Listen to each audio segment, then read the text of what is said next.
పోలవరం నిర్వాసితుల హక్కుల కోసం అధికారులను కలిసిన ఆదివాసీ నాయకులు మాజీ డీజీపీ డాక్టర్ జె. పూర్ణచంద్రరావు నేతృత్వంలో వినతిపత్రం సమర్పించారు.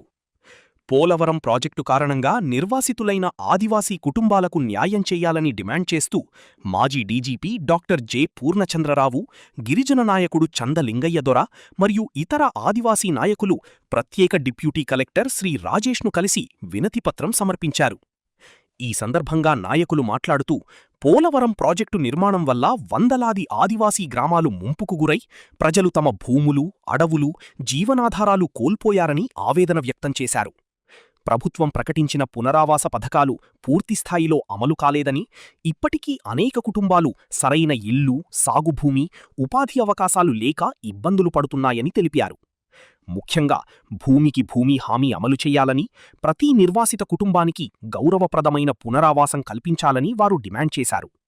అదేవిధంగా ఆదివాసీల సంప్రదాయ జీవన విధానం, దేవాలయాలు, సాంస్కృతిక గుర్తింపులు కాపాడేందుకు ప్రత్యేక చర్యలు తీసుకోవాలని కోరారు. వినతిపత్రంలో పోలవరం ప్రభావిత గ్రామాల్లో తక్షణ సర్వే నిర్వహించి అర్హులైన ప్రతి కుటుంబానికి పూర్తి నష్టపరిహారం అందించాలని పేర్కొన్నారు.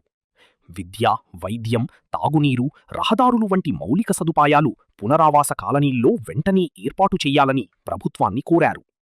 ఈ సందర్భంగా మాజీ డీజీపీ డాక్టర్ జె. పూర్ణచంద్రరావు మాట్లాడుతూ, అభివృద్ధి పేరుతో ఆదివాసీల జీవితాలు నాశనం కాకూడదు.